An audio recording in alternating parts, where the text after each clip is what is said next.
యేసుక్రీస్తు నామంలో బెతస్తా విడుదల పరిచర్య తరపున మీకు ప్రేమపూర్వకమైన వందనాలు. ఈ దిన వాక్య ధ్యానము, నీ మందిరము యొక్క సమృద్ధి వలన వారు సంతృప్తి నొందుచున్నారు. కీర్తనల గ్రంథం 36వ అధ్యాయం 8వ వచనం. దేవుడు ఇచ్చే అన్ని కేవలం మంచివి, లోపం లేనివి. వాటిలో పాపం ఎంత మాత్రము లేదు. అవి పాపానికి ప్రోత్సహించవు.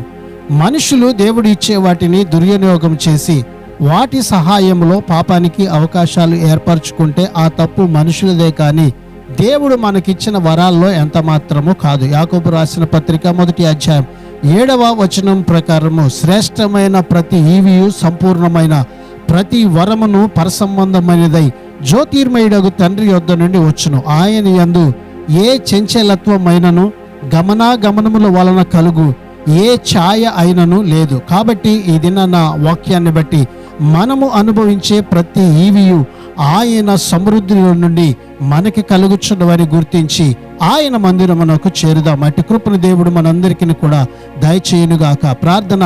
మమ్మల్ని మికిలిగా ప్రేమించిన మా పరలోకపు తండ్రి యేసయ్య, మరొక నూతన దినాన్ని మాకు ఇచ్చావు. అందుని బట్టి నీకు వందనాలు, స్తోత్రాలు చెల్లిస్తూ ఈ దినాన నీ మందిరములో ఉన్న సమృద్ధి మేలు చేత మమ్మల్ని అందరినీ తృప్తిపరిచినట్లుగా, నీ మందిరమునకు చేరినట్లుగా కూడా మమ్మల్ని అందరినీ కూడా ఆయుక్తపరచమని యేసు ప్రశస్త నామములో ప్రార్థించి అడిగి వేడుకుంటున్నాము తండ్రి. ఆమెన్.